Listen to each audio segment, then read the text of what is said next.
अस्सलाम वालेकुम dear students, आप लोग देख रहे हैं केमिस्ट्री मेंटोर और एमर्स। तो बच्चों, केमिस्ट्री मेंटोर और एमर्स की तरफ से स्टार्ट की गई वन शॉट सीरीज चल रही है और हम आपको वन शॉट लेक्चर दे रहे हैं। तो बच्चों, जैसा कि पेपर्स करीब आ रहे हैं, आई होप सो आप लोग की तैयारी बहुत बहुत बहुत अच्छी चल रही होगी।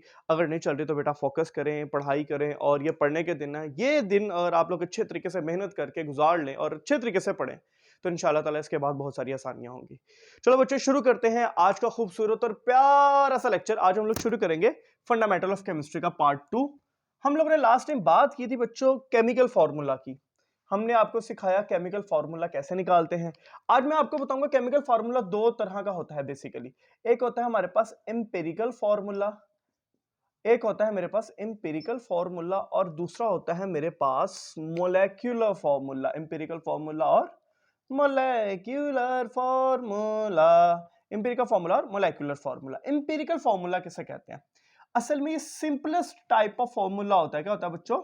सिंपलेस्ट टाइप ऑफ फार्मूला होता है। सिंपलेस्ट होल नंबर रेशो होती है इसके अंदर। क्या होती है? Simplest whole number ratio of atoms present in a compound. किसी भी कंपाउंड के अंदर जो सिंपलेस्ट होल नंबर रेशो होती है उसे हम क्या बोलते हैं? Empirical formula. Basically empirical formula percentage composition को डिटरमाइन करने के लिए इस्तेमाल किया जाता है। Simplest whole number ratio of atoms present in a compound. Present in, जल्दी बोले, present in a compound. Yes और नो? यस। मिसाल के तौर पे मेरे पास है ग्लूकोज। ग्लूकोज का फॉर्मूला C6H12O6।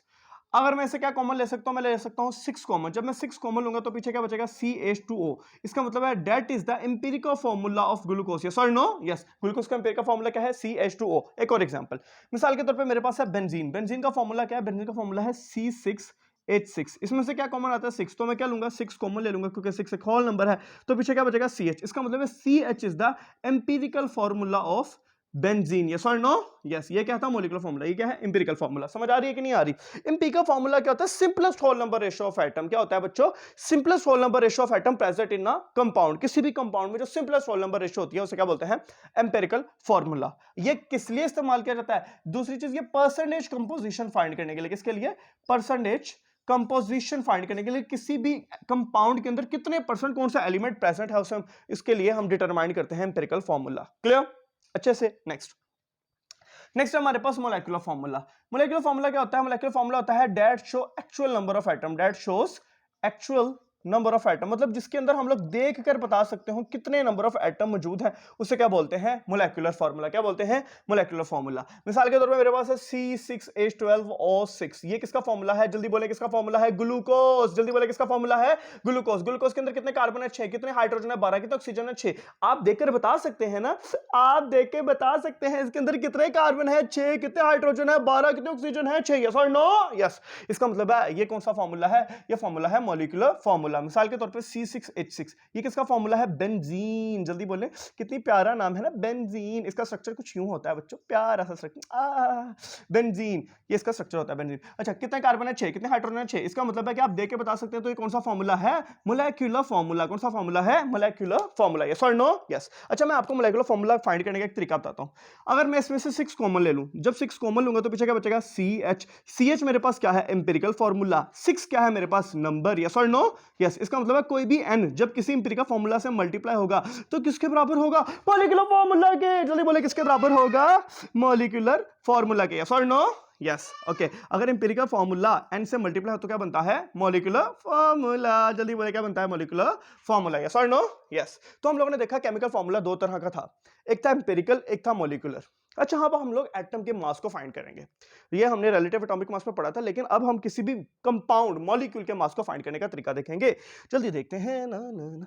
बच्चों, टाइम बहुत थोड़ा है, पेपर्स कम है, पेपर करीब आ रहे हैं। जल्दी जल्दी जल्दी फोकस करें, फोकस। कुछ बच्चे सोच रहे हैं कि सर इलेक्शंस की वजह से पेपर आगे चल जाएंगे। बेटा, तो ऐसा कुछ भी नहीं है, ऐसा कुछ भी नहीं होने वाला। इलेक्शंस की वजह से पेपर आगे नहीं जाने वाले। ठीक है, तो पढ़ाई पे फोकस करें। समझ आ रहा? ओके, सुनाओ। तो भैया, हम लोग बात कर रहे थे मोलिकुलर मास को फाइंड करने की। किसी भी मॉलिक्यूल के मास को या फॉर्मूला के मास को, मतलब फॉर्मूला यूनिट के मास को, अभी इस पे भी मैं बात करता हूं, किसी भी मॉलिक्यूल के मास को या फॉर्मूला यूनिट के मास को। मिसाल के तौर पे मेरे पास है मॉलिक्यूलर मोलिकुलर मास है H2SO4, जरा गौर से समझना, H2SO4 का मोलिकुलर मास निकालना है, बहुत सारे एग्जांपल कराऊंगा, बहुत सारी। H2SO4 हाइड्रोजन का मास कितना होता है 1, तो कितने हाइड्रोजन 2 से मल्टीप्लाई, यस और नो, यस। सल्फर का मास होता है 32, तो 32 प्लस, ऑक्सीजन का मास होता है 16, तो 16, और 4 ऑक्सीजन है तो 4 से मल्टीप्लाई। समझ आ रही है कि नहीं आ रही? मतलब जितने भी एटम दिए गए हैं उन सब के एटम के मास को क्या कर ले, सम कर ले, क्या कर ले, सम कर ले, sum of atom present in the molecule, sum of all masses of the atom present in the molecule. किसी भी एक मॉलिक्यूल में जो एटम है उनके मास को सम कर ले, उससे क्या बोलते हैं, मॉलिक्यूलर मास। क्या बोलते हैं, मॉलिक्यूलर मास। अच्छा, 2 1 जा 2, ये न्यूमेरिकल में भी काम देगा बच्चों। 2 1 जा 2 प्लस 32 प्लस 16 4 जा 64, तो जनाब ये आंसर आएगा 98 AMU। ये वो टाइम था जब हम AMU को इस्तेमाल करते थे, एटॉमिक मास यूनिट को। एक और एग्जांपल है HNO3। HNO3 का मास निकालो। हाइड्रोजन का मास है 1, नाइट्रोजन का मास होता है 14, ऑक्सीजन का मास होता है 13, ऑक्सीजन का मास होता है 16। अच्छा बच्चों, कुछ मासेस ना आप लोग जनरली याद कर लें, आपको न्यूमेरिकल में भी आसानी होगी। 14 प्लस 15 हो गया जनाब, 16 तो 48 हो गया, तो आंसर क्या है हमारे पास 63। 63 किस में मेजर करें हम लोग, AMU में। समझ आ रहा है कि नहीं आ रहा? आ रहा है। ओके, एक और एग्जांपल, मिसाल के तौर पे मेरे पास है जनाब HCl। HCl भी मेरे पास एटॉमिक मास है, हाइड्रोजन का मास 135.5, ऑक्सीजन का मास, क्लोरीन का मास, तो आंसर क्या आएगा 36.5 AMU। सर जी बहुत आसान किया आपने, बहुत तेज हैं आप। नहीं भाई, मुश्किल वाला करते हैं। मिसाल के तौर पे ग्लूकोज C6H12O6, C6H12O6, कार्बन का मास कितना होता है 12, 12 6 जा, हाइड्रोजन का मास होता है 1, 12 1 जा, ऑक्सीजन का मास होता है 16। तो जनाब आप इनको ऐड कर ले, हमारे पास आएगा 180। आए हाय, क्या खूबसूरत मैथ है ना बेटे बेटे। तो ऑक्सीजन का मास कितना है 180 AMU। समझ आ गया कि नहीं आ गया? अच्छा, ये फार्मूला मास क्या है? ये तो मॉलिक्यूल के मास निकाले ना। फॉर्मूला मास क्या है? फॉर्मूला मास, जो फॉर्मूला होता क्या है, ये वर्ड जो निकला, ये निकला फॉर्मूला यूनिट से। किसका निकला बच्चों? Formula unit. अब फॉर्मूला यूनिट क्या चीज होती है, जरा समझते हैं। सोडियम ने इलेक्ट्रॉन लूज किया, चैप्टर 4 में आप ये बातें पढ़ेंगे। सोडियम इलेक्ट्रॉन लूज किया, +1 चार्ज आ गया। क्लोरीन ने इलेक्ट्रॉन गेन किया, -1 चार्ज आ गया। ऐसा ही है। अब बच्चों, जो सोडियम होगा उसके ऊपर पॉजिटिव चार्ज है, इसका मतलब है उसके इर्द गिर्द कोई ना कोई नेगेटिव चार्ज मौजूद होंगे जो उसे अट्रैक्ट करेंगे। यस और नो? यस। तो इसका मतलब है इसके इर्द गिर्द एक यूनिट मौजूद होता है, तो इसे क्या बोलते हैं? Formula unit. क्या बोलते हैं? Formula unit. मतलब जो हमारे पास आयोनिक कंपाउंड्स होते हैं, बेसिकली आयंस से मिलकर बनते हैं, तो हम इनको फॉर्मूला यूनिट भी बोलते हैं। क्या बोलते हैं? Formula unit. मिसाल के तौर पर KCl, ये अपने आयंस में कन्वर्ट हो जाते हैं, K पॉजिटिव। मिसाल के तौर पर MgCl2 +2 -1। समझ आ रहा है कि नहीं आ रहा है? यस और नो? यस। तो जितने भी आयंस होते हैं बेसिकली ये फॉर्मूला यूनिट की फॉर्म में होते हैं। ये क्रिस्टल लेटिस बना रहे होते हैं। बेसिकली सोडियम के इर्द-गिर्द 7 क्लोरीन आयन होते हैं, तो होता क्या है, ये एक फॉर्मूला यूनिट बन जाता है। क्या बन जाता है बच्चों? एक फॉर्मूला यूनिट। समझ आ रही है? इसी तरीके से फिर हम लोग कहते हैं Na को Cl ने अट्रैक्ट किया, तो क्या बना? NaCl। यस और नो? यस। बेसिकली ये क्या है? फॉर्मूला यूनिट है, क्योंकि सोडियम के इर्द-गिर्द क्लोरीन आयन है, क्लोरीन के इर्द-गिर्द सोडियम आयन है। यस और नो? यस। तो एक फॉर्मूला यूनिट बन गया। तो फॉर्मूला यूनिट जो आयोनिक कंपाउंड होते हैं, सिंपली उन्हें क्या बोलते हैं? Formula unit. मिसाल के तौर पे NaCl का मास फाइंड करते हैं। सोडियम का मास होता है 23, क्लोरीन का मास होता है 35.5, तो आंसर क्या आएगा? आंसर आएगा 58.5 AMU। इसे क्या बोलेंगे? Formula mass. क्या बोलेंगे? Formula mass. मॉलिक्यूल के मास को मेजर करने को बोलते हैं मॉलिक्यूलर मास, और फॉर्मूला यूनिट के मास को मेजर करने को क्या बोलते हैं? Formula mass. यस और नो? यस। क्लियर? अच्छे से? ओके, आगे चलें। चलो, तो बच्चों ये था एटम के मास को या मॉलिक्यूल के मास को फाइंड करना, या फॉर्मूला यूनिट के मास को फाइंड करना। आगे चलते हैं। नेक्स्ट, नन्ही तेरी मार निकाल गए। अच्छा बच्चों, नेक्स्ट है हमारे पास आयंस। आयंस क्या होते हैं? आयंस किसे कहते हैं? हमारे पास आयंस होते हैं जब भी कोई भी एटम दो काम करे, या क्या करे? लॉस ऑफ इलेक्ट्रॉन करे, या क्या करे? गेन ऑफ इलेक्ट्रॉन करे। जल्दी बोले, क्या करे? लॉस ऑफ इलेक्ट्रॉन या गेन ऑफ इलेक्ट्रॉन। क्या बन जाता है? आयन। बोले, क्या बन जाता है? आयन। यस और नो? यस। जैसे सोडियम ने इलेक्ट्रॉन को किया लूज। जब सोडियम ने इलेक्ट्रॉन को किया लूज, तो सोडियम पे पॉजिटिव चार्ज आ गया। अब ये कैसे आया? तो याद रखिएगा बच्चों, इस तरीके से आया क्योंकि सोडियम का एटॉमिक नंबर था 11। जब सोडियम ने एक इलेक्ट्रॉन को निकाल दिया, कितने इलेक्ट्रॉन बचे? 10। लेकिन प्रोटॉन कितने रहे? 11। इसका मतलब कितने प्रोटॉन ज्यादा है? एक प्रोटॉन ज्यादा है, तो चार्ज क्या आएगा? +1। यस और नो? यस। एक और एग्जांपल, मैग्नीशियम ने इलेक्ट्रॉन को किया लूज। मैग्नीशियम से इकट्ठा नहीं करता, लेकिन मैग्नीशियम के मोस्टली +2 चार्ज होता है, तो हम ऐसे लिख लेते हैं +2 चार्ज। अब मैग्नीशियम का एटॉमिक नंबर था 12। +2 क्यों आया? इसलिए आया क्योंकि इसने 2 इलेक्ट्रॉन को लूज किया। 2 इलेक्ट्रॉन को लूज करने की वजह से +2 चार्ज नहीं आया। 2 इलेक्ट्रॉन को लूज करने की वजह से जो प्रोटॉन 2 ज्यादा है, इस वजह से +2 चार्ज आ रहा है। समझ आ रहा है कि नहीं आ रहा? एक और चलो। पोटेशियम एटॉमिक नंबर है 19। इलेक्ट्रॉन निकला, जब इलेक्ट्रॉन निकला तो इसका मतलब है कि इसके पास कितने इलेक्ट्रॉन थे? 19। कितने इलेक्ट्रॉन थे पोटेशियम के पास भैया? 19 इलेक्ट्रॉन थे। और कितने प्रोटॉन थे? 19। लेकिन जब एक इलेक्ट्रॉन चला गया तो कितने इलेक्ट्रॉन रह गए? 18। लेकिन प्रोटॉन कितने हैं? 19। कितने प्रोटॉन ज्यादा हैं? एक प्रोटॉन ज्यादा है, तो चार्ज क्या आएगा? +1। यस और no? Yes, okay, clear. Next, तो आयंस किसे बोलते हैं? जब भी कोई भी एटम लॉस ऑफ इलेक्ट्रॉन करता है तो वो क्या बन जाता है? कैटाइन। जल्दी बोले, क्या बन जाता है? कैटाइन। जिसमें पॉजिटिव चार्ज हो वो क्या होता है? कैटाइन। यस और नो? Yes, okay. और सब जब भी कोई भी एटम गेन ऑफ इलेक्ट्रॉन करता है, क्या करता है बच्चों?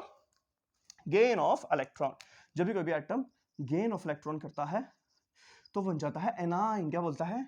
एनाइन। बोले क्या बोलता है? एनाइन। जैसे क्लोरीन, क्लोरीन ने इलेक्ट्रॉन को किया गेन। जब गेन किया -1, -1 क्यों आया? क्योंकि एटॉमिक नंबर था 17। अब जरा गौर से देखिएगा, एटॉमिक नंबर था 17। इसका मतलब है कितने इलेक्ट्रॉन थे? 17 इलेक्ट्रॉन थे। कितने प्रोटॉन थे? 17 प्रोटॉन थे। लेकिन एक इलेक्ट्रॉन को गेन कर लिया तो कितने इलेक्ट्रॉन हो गए? 18। तो कितने इलेक्ट्रॉन ज्यादा है? एक। तो इस वजह से क्या आएगा? -1। यस और नो? यस, क्योंकि इलेक्ट्रॉन एक ज्यादा है। क्लियर? अच्छे से? ओके। सो इसे बोलते हैं एनाइन। क्या बोलते हैं बच्चों? एनाइन। क्या बोलते हैं? एनाइन। ये पॉइंट लिख देता हूं, वैसे आपके सिलेबस में लिखा नहीं हुआ, लेकिन केटाइन में याद रखिएगा, केटाइन में नंबर ऑफ प्रोटॉन्स ज्यादा होते हैं और नंबर ऑफ इलेक्ट्रॉन कम होते हैं। नंबर ऑफ इलेक्ट्रॉन ज्यादा होते हैं, नंबर ऑफ इलेक्ट्रॉन कम होते हैं। और एनाइन में नंबर ऑफ इलेक्ट्रॉन्स ज्यादा होते हैं, नंबर ऑफ प्रोटॉन्स कम होते हैं। नंबर ऑफ प्रोटॉन्स कम होते हैं। यस और no? Yes. Loss of electron cation, gain of electron anion. Lose कर रहा है केटाइन, गेन कर रहा है एनाइन, लूज कर रहा है केटाइन, गेन कर रहा है एनाइन। यस और no? Yes, okay. So now इसके बाद बच्चों एटम और आयन के दरमियान डिफरेंस है, जो कि शॉर्ट क्वेश्चन है, इंपॉर्टेंट शॉर्ट है कि एटम और आयन के दरमियान फर्क क्या होता है। एटम और आयन के दरमियान फर्क। एटम क्या होता है? ये स्मॉलेस्ट पार्टिकल ऑफ एलिमेंट होता है। क्या होता है? Smallest particle of element. किसी भी एलिमेंट का सबसे स्मॉलेस्ट छोटा तरीन हिस्सा, उसे क्या बोलते हैं? एटम। क्या बोलते हैं? एटम। जल्दी बोले, क्या बोलते हैं?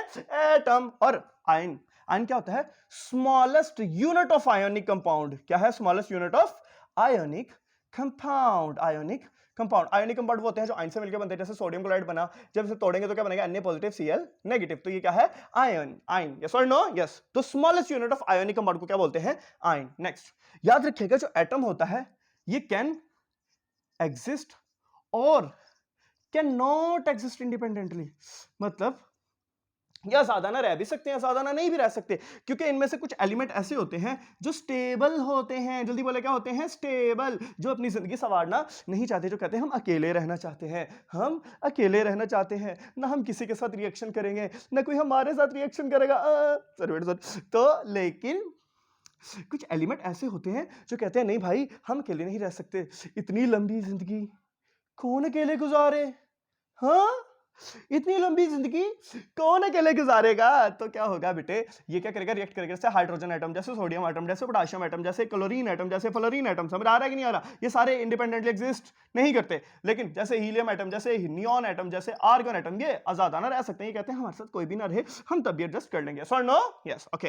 कैन और कैन नॉट एग्जिस्ट इंडिपेंडेंटली। अब इतना टाइम नहीं है बच्चों, और पॉइंट लिखा जाए तो याद रखिएगा आयन, आयन जो होते हैं क्योंकि इनके ऊपर चार्ज होता है तो अपने सराउंडली, मिसाल के तौर पे सोडियम है ना, सोडियम में देखो, सोडियम है ना, सोडियम अपने इर्द गिर्द किसको लेके आएगा? क्लोरीन को। किसको लेके आएगा बच्चों? जल्दी बोलो, क्लोरीन को। तो ऑपोजिटली चार्ज आयन, इसके इर्द गिर्द ऑपोजिट चार्ज आयन होता है। यस और नो? यस। याद रखिएगा जो एटम होता है ये न्यूट्रल होता है। क्या होता है? न्यूट्रल। इसके ऊपर कोई चार्ज नहीं होता, लेकिन आयन के ऊपर चार्ज होता है। वो पॉजिटिव हो सकता है या वो नेगेटिव हो सकता है। यस और no? Yes. Atom ion clear हुआ? आगे चलो, आगे चलो।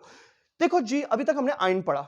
एटम, जब भी कोई भी एटम लूज ऑफ इलेक्ट्रॉन या गेन ऑफ इलेक्ट्रॉन करता है वो आयन बनता है। इसी तरीके से जब भी कोई भी मॉलिक्यूल, इधर ही लिख रहा हूं, इसी तरीके से जब भी कोई भी मॉलिक्यूल इलेक्ट्रॉन को लूज करे या गेन करे तो वो मोलेक्युलर आयन बनाता है। क्या बनाता है? Molecular ion. जैसे मीथेन है, CH4, इसने इलेक्ट्रॉन को लूज कर दिया। जब लूज कर दिया तो इसके ऊपर क्या चार्ज आ गया? पॉजिटिव। जल्दी बोले, क्या चार्ज आ गया? पॉजिटिव। तो ये क्या बन गया? Cationic molecular ion. क्या बन गया? Cationic molecular ion, CMI। क्या बन गया? CMI, cationic molecular ion. और अगर कोई भी एटम इलेक्ट्रॉन को गेन करता है तो बन जाता है एनायनिक मॉलिक्यूलर आयन। क्या बन जाता है? Anionic molecular ion, AMI। क्या बन जाता है? AMI, anionic molecular ion. Clear? Okay. Next बच्चों, एटम जो होता है जब बॉन्ड बनाता है, चैप्टर नंबर 4 में हम बॉन्डिंग को जाके अच्छे से पढ़ेंगे, लेकिन जब भी कोई भी एटम आपस में, जब दो एटम आपस में मिलते हैं हाय हाय हाय हाय हाय, क्या बात है। जब दो एटम आपस में मिलते हैं तो बनता है मॉलिक्यूल। क्या बनता है जल्दी बोले? मॉलिक्यूल। क्या बनता है? मॉलिक्यूल। मॉलिक्यूल और मॉलिक्यूलर आयन के दरमियान आप डिफरेंस कर लीजिएगा क्योंकि अब मैं मॉलिक्यूल पढ़ाने लगा हूं। ठीक है बच्चों,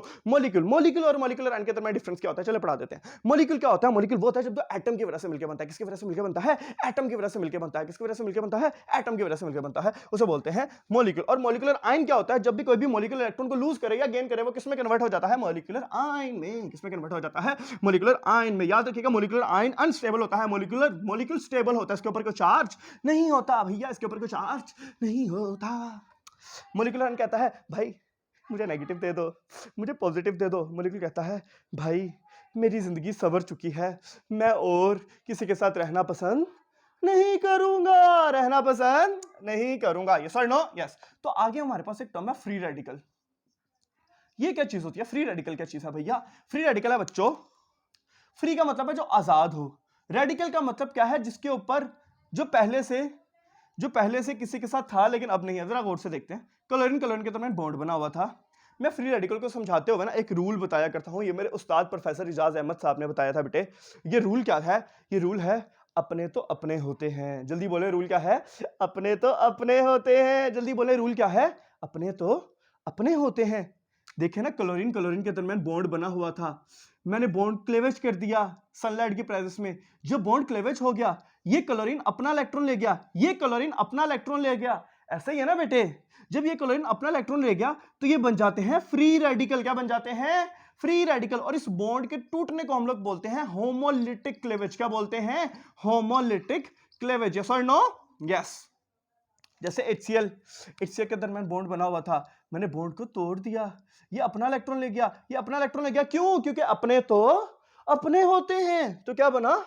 बना H free radical, Cl free radical. समझ आ रहा है भैया? आ रहा है? Okay clear. तो फ्री रेडिकल किसे कहते हैं भाई? जो फ्री हो, जो आजाद हो। रेडिकल किसे कहते हैं? वो एटम जिसके ऊपर कोई चार्ज नहीं होता लेकिन वो पहले किसी के साथ बॉन्ड में बना चुका था। मतलब अगर इसकी डेफिनेशन की जाए तो इसकी डेफिनेशन ये है, that possesses odd number of electron. बोले जल्दी, that possesses odd number of electron. बड़े काम की चीज है बच्चों ये, that possesses odd number of electrons, that possesses odd number of electron. और ये सनलाइट की प्रेस पे रिएक्शन करते हैं। किसकी प्रेस में? Sunlight sunlight sunlight. यस और नो? यस। Okay clear. एक और एग्जांपल बच्चे कहते हैं सर एक और एग्जांपल दे। इसका नाम होता है मीथेन। क्या नाम होता है? मीथेन। जल्दी बोले क्या नाम होता है? मीथेन। बोले क्या नाम होता है? मीथेन। सॉरी बेटे सॉरी, मैं थोड़ा जज्बाती हो गया था। तो ये बॉन्ड टूटा, ये कार्बन का अपना इलेक्ट्रॉन, ये इसका इलेक्ट्रॉन, तो क्या बनेगा? CH3 not H not. तो ये दोनों क्या बन गए? Free radical. क्या बन गए? Free radical. समझ आ गई? ये मीथेन था, मिथाइल फ्री रेडिकल बन गया। Clear clear clear. Okay next next है बच्चों हमारे पास मॉलिक्यूल।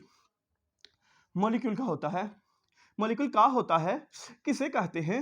और कितना खूबसूरत बात है भैया, मॉलिक्यूल। मॉलिक्यूल का होता है, जल्दी फोकस वा करो। मॉलिक्यूल होता है, मॉलिक्यूल होता है जब भी कोई भी दो एटम, जब भी कोई भी दो आइटम सॉरी एटम, जब भी कोई भी दो एटम आपस में मिलते हैं। आए आए आए आए जल्दी इधर फोकस फोकस करें, फोकस फोकस। ठीक है, जब भी कोई भी दो एटम आपस में मिलते हैं, when two atoms alone and they come to close each other।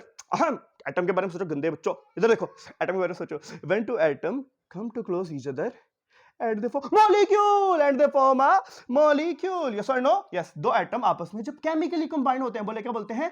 Chemical combination of atom. बोले क्या बोलते हैं भैया? मेरा मार्कर खत्म, लेकिन मैं दूसरे मार्कर से लिखूंगा, chemical combination of atom, it is called molecule. Yes और नो? यस। बहुत सारे एग्जांपल दूंगा अभी, बहुत सारे एग्जांपल। हमारे पास केमिस्ट्री में ना गिनती होती है, जरा गौर से देखिएगा। एक होता है मोनो, एक होता है डाई, एक होता है ट्राई, एक होता है टेट्रा और एक होता है पेंटा। समझ आ रहा है कि नहीं आ रहा? मोनो का मतलब होता है एक, डाई का मतलब होता है दो, ट्राई का मतलब होता है तीन, टेट्रा का मतलब चार, पेंटा का मतलब पांच। बोले मोनो डाई ट्राई टेट्रा, बोले मोनो डाई ट्राई टेट्रा, बोले mono di tri tetra, mono di tri tetra. Sorry sorry, mono का मतलब एक, डाई का मतलब दो, ट्राई का मतलब तीन, टेट्रा का मतलब चार, पेंटा का मतलब पांच। यस और नो? यस। तो हमारे पास मॉलिक्यूल की नंबर ऑफ एटम के लिहाज से बहुत सारी टाइप्स होती हैं। Number 1 mono atomic molecule. जल्दी बोले क्या होते हैं? Mono atomic molecule. मोनो का मतलब क्या है? एक, सिंगल। एटॉमिक का मतलब क्या है? एटम। जो सिंगल एटम पे कंसिस्ट करते हैं उसे क्या बोलते हैं? Monoatomic molecule. अभी अभी हम बात कर रहे थे ना, कुछ एटम ऐसे होते हैं जो किसी के साथ रहना पसंद नहीं करते, जो अकेले जिंदगी गुजारना चाहते हैं, जैसे हीलियम, नियॉन, आर्गन, क्रिप्टॉन। समझ आ रहा है कि नहीं आ रहा बच्चों? ओके। और फिर होता है हमारे पास डायटोमिक मॉलिक्यूल। क्या होता है? Diatomic molecule. डाई का मतलब क्या है? दो। एटॉमिक का मतलब क्या है? एटम। जो टू एटम पे मुश्तमिल हो। कितने एटम्स पे? टू एटम्स पे। Try atomic. फिर है ट्राई एटॉमिक, ट्राइटॉमिक का मतलब क्या है? ट्राई का मतलब है तीन, एटॉमिक का मतलब है एटम। जो 3 एटम पे मुश्तमिल हो उसे क्या बोलते हैं? ट्राइएटॉमिक। और जो 3 से ज्यादा, अच्छा इसकी एग्जांपल डायटॉमिक का मिसाल के तौर पे O2, Cl2, Br2, Y2, ठीक है बच्चों, H2, ये सारे diatomic. Triatomic H2O, CO2, NO2, SO2, clear बच्चों, क्लियर, CHO, वैसे तो इसके साथ और भी लगते हैं कंपाउंड। तो ये हमारे पास ट्राइटॉमिक। और पॉलीएटॉमिक, पॉलीएटॉमिक वो होता है, और चौथा होता है पॉलीएटॉमिक। बेटे पोली के मैं वैसे तो 3 मीनिंग बताया करता हूं, लेकिन आप लोगों को भी 3 मीनिंग बताऊंगा। पॉली का मतलब होता है मैनी, जल्दी बोले क्या मतलब होता है? मैनी, जिसमें बहुत सारे एटम्स हो, बहुत सारे एटम, जैसे ग्लूकोज, फ्रुक्टोज, जैसे C6H12O6। मैं इधर लिख देता हूं, चले लिख देते हैं C6H12O6, जैसे C6H6, जैसे प्रोटीन, स्टार्च, अमीनो एसिड्स, इस तरह के मॉलिक्यूल्स जिसमें बहुत सारे एटम होने का बोलते हैं पॉलीएटॉमिक मॉलिक्यूल। क्या बोलते हैं? Poly atomic molecule. एक बच्चा कह रहा है सर आपने 3 मीनिंग का बोला था, 1 मीनिंग का बता दिया। बेटा दूसरा मीनिंग होता है जब आप कभी बाजार गए हो और बाजार वाले को कहा हो भाई जरा डबल रोटी देना, उसने आपको डबल रोटी दी, आपने कहा जरा पोली जी दही, जरा पोली जी दही, जरा पोली जी दही। यस और नो? यस। अच्छा, हमारे पास मॉलिक्यूल की पहली टाइप क्या थी? Monoatomic molecule. दूसरी क्या थी? Diatomic molecule. तीसरी क्या थी? Triatomic molecule. चौथी क्या थी? Polyatomic molecule. यस और नो? यस। मोनोटॉमिक जो सिंगल एटम, डायटॉमिक जो 2 एटम, ट्राइटॉमिक जो 3 एटम, और पॉलीएटॉमिक जो बहुत सारे एटम। क्लियर, क्लियर, क्लियर, अच्छे से। Okay, next. तो बच्चों आई होप सो आप लोग का कॉन्सेप्ट अच्छे से क्लियर हो रहा होगा। हो रहा नहीं, यकीनन हो रहा होगा भैया, यकीनन। बच्चों पेपर बहुत करीब है, हमने दिल लगा के पढ़ना है। Mono di tri tetra penta, mono di tri tetra penta, जल्दी बोलो, mono di tri tetra penta. Yes और नो? यस। ओके, नेक्स्ट हमारे पास gram atomic mass, gram molecular mass, gram molecular mass, gram formula mass. जब भी किसी atom के मास को, गौर से सुनिएगा बेटे, जब भी किसी एटम के मास को, जब भी किसी एटम के मास को ग्राम में एक्सप्रेस करते हैं तो उसे बोलते हैं ग्राम एटॉमिक मास, और ये बराबर होता है 1 मोल के। किसके बराबर होता है? 1 मोल के। किसके बराबर होता है? 1 मोल के। जब भी किसी एटम के मास को, मिसाल के तौर पे मेरे पास एटम है हाइड्रोजन, हाइड्रोजन का मास होता है 1, मैंने इसके साथ लिख दिया ग्राम, तो ये है ग्राम एटॉमिक मास। तो ये किसके बराबर होता है? 1 मोल। जल्दी बोले किसके बराबर होता है? 1 मोल। ऑक्सीजन का मास है 16, तो ये किसके बराबर है? 16 ग्राम। 16 ग्राम को मैं क्या बोल सकता हूं? 1 मोल। यस और नो? यस। इसे क्या बोलेंगे? ग्राम एटॉमिक मास, क्योंकि ऑक्सीजन एटम के मास को किसमें एक्सप्रेस कर रहा हूं? ग्राम में। जल्दी बोले किसमें एक्सप्रेस कर रहा हूं? ग्राम में। किसके बराबर होता है? 1 मोल। मोल को इसका मतलब है बेटा हम लोग किसमें एक्सप्रेस करते हैं? ग्राम में। बड़े फोकस करने वाली बात है, मोल को बेटा हम लोग किसमें एक्सप्रेस करते हैं? ग्राम में। मोल को किसमें एक्सप्रेस करते हैं? ग्राम में। Clear, clear, clear. ओके, ग्राम मोलिकुलर मास, ग्राम मोलिकुलर मास हमारे पास है H2O मॉलिक्यूल। H2O का मतलब है 18 मास। आप निकाल सकते हैं, मास निकाल दूं? चलो भाई निकाल दो। H2O, हाइड्रोजन का मास 1, 2 1 2, ऑक्सीजन का मास 16, तो आंसर क्या है? 18। लेकिन क्योंकि हम ग्राम साथ लगाया तो 18 ग्राम। जब इसको ग्राम में एक्सप्रेस करेंगे तो क्या बन जाएगा? ग्राम मोलिकुलर मास। ये क्या है? ग्राम मोलिकुलर मास। ये ऊपर क्या पढ़ा हमने? गाम। क्या पढ़ा? गाम। कुछ टीचर से गाम शाम पढ़ते हैं, तो 18 ग्राम। समझ आ गई? 18 ग्राम किसके बराबर होगा? 1 मोल। अगर मैं पूछूं, जरा गौर से सुनना, गौर से जुमला सुनना, अगर मैं बोलूं 1 मोल ऑफ वाटर किसके बराबर है, तो क्या बोलोगे? 18 ग्राम। क्या बोलोगे? 18 ग्राम। फोकस, फोकस, जरा फोकस, फोकस कर, इधर देखें, इधर। मैं पूछूं 1 मोल ऑक्सीजन किसके बराबर है, तो 1 मोल ऑक्सीजन किसके बराबर होगा? 16 ग्राम। यस और नो? यस। अगर मैं पूछूं 1 मोल हाइड्रोजन किसके बराबर है, तो किसके बराबर होगा? 1 ग्राम। यस और नो? 1.008 इसका मास होता है। और मैं अगर पूछूं 1 मोल वाटर किसके बराबर है, तो किसके बराबर होगा? 18 ग्राम। यस और नो? यस। समझ आ रहा है कि नहीं आ रहा? आ रहा है? Okay, next. इसी तरीके से नाम हमारे पास H2SO4 का मास, H2SO4 का मास होता है 98। जब इसको ग्राम में एक्सप्रेस किया तो क्या बन गया? 1 मोल। इसका मतलब है 1 मोल ऑफ H2SO4। मैं पूछूं 1 मोल ऑफ H2SO4 किसके बराबर होगा? 1 मोल ऑफ H2SO4 भाई बराबर होगा 98 ग्राम। यस और नो? यस। समझ आ रहा है? आ रहा है? Okay, formula mass. भाई फॉर्मूला मास आ गया और मेरा मार्कर का इंक खत्म हो गया, लेकिन हमारे पास दूसरा मार्कर भी भैया है, ग्राम फॉर्मूला मास। ग्राम फॉर्मूला मास क्या कहता है? जब भी किसी आयोनिक कंपाउंड के मास को, बोले जल्दी बोले, आयोनिक कंपाउंड। आपको पता फॉर्मूला यूनिट अभी हम पीछे पढ़ गए थे, NaCl एक भैया फॉर्मूला यूनिट है, क्योंकि इसके इर्द गिर्द ऑपोजिटली चार्ज आयन होते हैं, तो ये एक यूनिट बन जाता है, इसी वजह से इसको फॉर्मूला यूनिट बोलते हैं। अगर नहीं आ तो पीछे जाके देख ले, लेकिन मैं यहीं पे बता देता हूँ, सोडियम के पॉजिटिव चार्ज है, इसके इर्द गिर्द क्लोरीन होंगे, जब क्लोरीन होंगे तो एक यूनिट बन जाएगा, इस यूनिट को हम लोग क्या बोलते हैं, फॉर्मूला यूनिट। यस और नो? यस। इसी तरीके से क्लोरीन के इर्द गिर्द भी क्या होंगे, sodium ion, basically crystal lattice होता है। खैर, सोडियम क्लोराइड का मास कितना होता है, 58.5। कितना होता है बच्चों, 58.5। अगर मैं इसके साथ ग्राम लगा दूं तो ये किसके बराबर होगा, 1 मोल। किसके बराबर होगा, 1। इसका मतलब 1 मोल सोडियम क्लोराइड किसके बराबर होता है, 58 पॉइंट ग्राम। यस और नो? यस। यस और नो? यस। ओके। इसके बाद बेटा, केमिस्ट्री की दुनिया में एटम बहुत छोटी चीज है। सब्सटेंस एटम से मिलकर बने हैं, मॉलिक्यूल से मिलकर बने हैं, कंपाउंड से मिलकर बने हैं। इनके मैसेज को फाइंड करना बहुत ज्यादा मुश्किल काम था। तो हम लोगों ने इनको फाइंड करने के लिए कोई एक स्टैंडर्ड बनाया। एक स्टैंडर्ड के भाई किसी भी चीज के अंदर कितने एटम्स होंगे हमें ये नहीं पता था, क्योंकि एटम बहुत ज्यादा छोटा था। तो जनाब हम लोगों ने सोचा यार 1 ग्राम किसके बराबर होगा। मैं आपको बताने लगा एवोगैड्रो की डिस्कवरी कैसे हुई। देखो ना, हम ग्राम में एक्सप्रेस कर रहे थे चीजों को, लेकिन हम लोगों ने जब स्टडी किया तो हम लोगों ने देखा यार 1 ग्राम किसके बराबर है। 1 ग्राम को हम लोगों ने कह दिया 1 मोल के बराबर है। 1 मोल 1 ग्राम किसके बराबर है, तो 1 ग्राम बराबर होता है, अगर आपको याद हो, चले मैं आपको सिखा देता हूं ये बात। आपको याद हो रिलेटिव एटॉमिक मास किसके बराबर होता है, वो होता है 1 AMU is equal to 1.66 multiply by 10⁻24 gram. ये जो मास है ये किसका है, ये है प्रोटॉन का। ऐसा ही है, किसका है भैया, प्रोटॉन का मास है। यहां पे क्या लिखा हुआ है, ग्राम, तो मैं यू लिख सकता हूं 1 AMU। जरा फोकस करके समझिएगा इस पॉइंट को, 1.66 multiply by 10⁻24 gram into 1 gram. Yes और नो? यस, सही कर रहा हूं। मल्टीप्लाई और इधर जाके क्या होगा, डिवाइड। तो 1 ग्राम किसके बराबर आएगा, 1 ग्राम बराबर आएगा 1/1.66 मल्टीप्लाई बाय 10⁻24 भैया, -24। 1 ग्राम किसके बराबर है, 1/6। जब हम इसको डिवाइड करेंगे तो हमारे पास आंसर आ जाएगा 6.02 मल्टीप्लाई बाय 10⁻23। इसका मतलब है जब हम किसी चीज को ग्राम में एक्सप्रेस कर रहे हैं तो वो आगे किसके बराबर है, 6.02 मल्टीप्लाई बाय 10⁻23। इसे हम बोलते हैं एवोगैड्रोस बोलते हैं। क्या बोलते हैं, एवोगैड्रोस नंबर। क्या बोलते हैं, एवोगैड्रोस, क्योंकि एवोगैड्रोस ने इसे डिस्कवर किया था। समझ रही है ना? आप करके देखेंगे 6.02 मल्टीप्लाई बाय 10⁻23 आएगा। इसका मतलब है 1 ग्राम किसके बराबर होता है, एवोगैड्रोस नंबर के। किसके बराबर होता है, एवोगैड्रोस नंबर के। मतलब ग्राम किसके बराबर होगा, एवोगैड्रोस के नंबर के। इसका मतलब है कि अगर मैं बोलूं 1 मोल, फिर किसके बराबर है, 1 मोल बराबर होगा Na के। यस और नो? यस। क्यों? क्योंकि जैसे केमिस्ट्री में जैसे हम लोग नॉर्मली एक स्टैंडर्ड यूनिट इस्तेमाल करते हैं कि 1 डजन एग्स किसके बराबर है, 12 के। मतलब 1 डजन किसके बराबर होता है, 12 के। ऐसा ही है ना? अब 12 के बराबर क्यों है, 13 के बराबर क्यों नहीं है? भाई आप कहेंगे सर स्टैंडर्ड है, 13 के बराबर हो ही नहीं सकता। तो मैं बोल रहा हूं कि 1 एवोगैड्रोस नंबर किसके बराबर है, 1 मोल के। किसके बराबर है, 1 मोल के। 1 मोल एवोगैड्रो नंबर किसके बराबर है, 6.02। 1 मोल किसके बराबर है, 6.02 मल्टीप्लाई बाय 10⁻23। कैसे ड्राइव किया, आपके सामने समझ आ रहा है। और ये बराबर होगा उसके मास के। मिसाल के तौर पे मैं जरा इस बात को समझाता हूं, खोल करके सारा व्हाइट बोर्ड साफ करते हैं भैया, खोल करके समझाते हैं आपको ये ग्राम वाली कहानी। आए जरा शुरू करते हैं ग्राम वाली कहानी।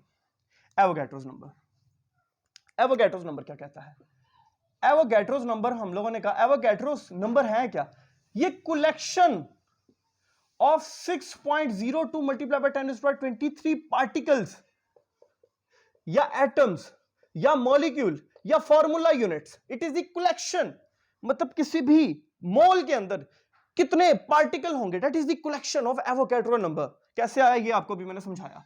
मिसाल के तौर पर अगर मैं बोलता हूं 1 mole of hydrogen atom, 1 mole hydrogen atom का 1 मोल हाइड्रोजन एटम का मतलब क्या है, 1 मोल हाइड्रोजन एटम किसके बराबर होगा, 6.02 मल्टीप्लाई बाय 10⁻23 पार्टिकल्स।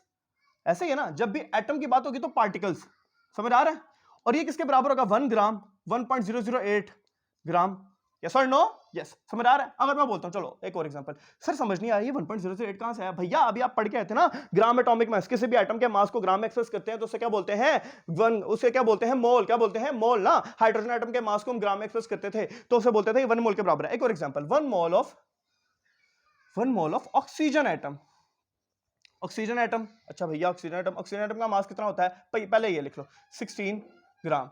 1 मोल है तो 1 मोल किसके बराबर होगा, 6.02 मल्टीप्लाई बाय 10⁻23। चले और आसान करते हैं, और आसान। ग्राम किसके बराबर था, और आसान कर देते हैं भैया इसे। और हमने बोला 1 मोल ऑक्सीजन एटम किसके बराबर है 1 मोल ऑक्सीजन एटम बराबर था 16 ग्राम के। ग्राम किसके बराबर आया था 1 ग्राम बराबर आया था 6.02 मल्टीप्लाई बाय 10^23। यस और नो यस। तो भाई 16 into 6.02 मल्टीप्लाई बाय 10^23 हम हर जगह लिख रहे हैं। ओके तो अब 6.02 मल्टीप्लाई बाय 10^23 की जगह क्या लिख देते हैं ग्राम। क्या लिख देते हैं ग्राम। समझ आ रही है कि नहीं आ रही। इसका मतलब है 16 ग्राम किसके बराबर है 6.02 मल्टीप्लाई बाय 10^23।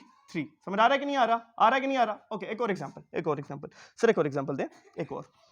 अगर मैं बोलूं 1 मोल ऑक्सीजन एटम्स, अगर मैं बोलूं 1 मोल ऑक्सीजन एटम्स किसके बराबर है तो हम कहेंगे 16 ग्राम। यस और नो यस ओके।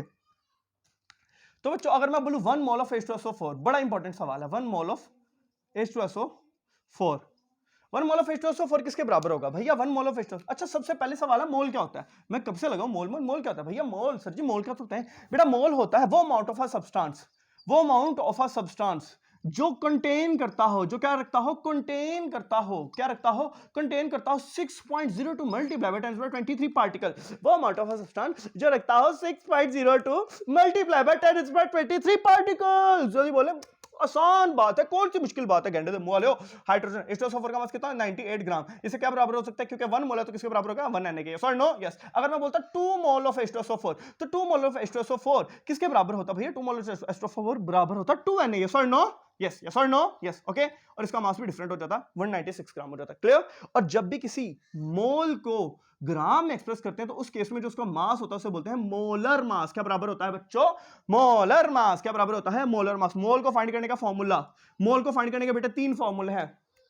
फोकस करके बैठे मैं 3 फॉर्मूले लिखवा रहा हूं और फिर जब न्यूमेरिकल कराऊंगा आपको समझ आ जाएगी। मोल को फाइंड करने के 3 फॉर्मूले। नंबर 1 मास ओवर मोलर मास किसके बराबर होता है बच्चों मास over given mass over molar mass. दूसरा फॉर्मूला होता है मास over molar mass multiply by Na। Multiply by Na ये नंबर ऑफ पार्टिकल एटम या किसी भी चीज को फाइंड करने का फॉर्मूला होता है। नंबर ऑफ पार्टिकल या एटम या मॉलिक्यूल।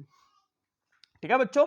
और अगर मैं पूछूं नंबर ऑफ, और एक और फॉर्मूला होता है वो भी याद रखिएगा मोल को फाइंड करने का, मास over molar mass multiply by Avogadro's number multiply by required. ये क्या चीज है ये आपको जब न्यूमेरिकल्स करवाऊंगा तब समझा दूंगा कि ये होता क्या है, ये कैसे इस्तेमाल करते हैं। ठीक है बच्चों। मोल के कितना फॉर्मूला है 3 मास ओवर मोलर मास। और नंबर ऑफ पार्टिकल का formula mass over molar mass multiply by Avogadro number. और चौथा नंबर ऑफ पार्टिकल मतलब एक और मोल का formula mass over molar mass multiply by Na multiply by required क्या होता है बच्चों आने वाले टॉपिक्स में हम आपको क्लियर कर देंगे। फिर दोबारा मोल की कहानी समझा रहा हूं। मोल किसे कहते हैं वो अमाउंट ऑफ अ सब्सटेंस जो क्या रखता हो, जो नंबर ऑफ पार्टिकल्स रखता हो। कौन से Avogadro's number of particle. Yes और नो यस। क्लियर अच्छे से okay next okay. So now बच्चों अब ये चैप्टर हुआ समाप्त। इस चैप्टर के मोस्ट इंपोर्टेंट क्वेश्चंस हैं। आप लोग एक्सरसाइज के क्वेश्चन करें। आप लोग डिफरेंस बिटवीन इस चैप्टर के इंपॉर्टेंट लॉन्ग क्वेश्चन लिख देता हूं इधर। डिफरेंस बिटवीन कंपाउंड मिक्सचर बहुत इंपॉर्टेंट बहुत इंपॉर्टेंट है कंपाउंड मिक्सचर। इसके बाद है जनाब अल्लाह ताला भला करे how to write a chemical formula. भैया how to write a chemical formula तैयार करें, सिग्निफिकेंस ऑफ केमिकल फार्मूला तैयार करें, molecule and types most important. ये बड़े ज्यादा आए हुए हैं पेपर में, ये भी आया हुआ है। सिग्निफिकेंस ऑफ केमिकल फार्मूला 2015 में आया था बोर्ड में। ठीक है बच्चों। और इसके अलावा एलिमेंट भी तैयार कर लें। एलिमेंट भी गुजरा वाला बोर्ड में आया होगा, लाहौर बोर्ड में अभी तक मैंने नहीं देखा। ठीक है बच्चों। तो इन लॉन्ग को तैयार कर ले, बाकी सारी चीजों को अच्छे से इस चैप्टर से कुछ नहीं छोड़ने, इसलिए मैं निशान नहीं लगवा रहा, मैं अच्छे तरीके से करवा रहा हूं। अच्छे तरीके से इसे तैयार करें, अपना अपने घर वालों का ख्याल रखें और बहुत अच्छा पढ़ें। पेपर बहुत नजदीक है बच्चों, पढ़ाई पे बहुत मेहनत की जरूरत है, टाइम बहुत थोड़ा है। अल्लाह हाफिज। पाकिस्तान जिंदाबाद।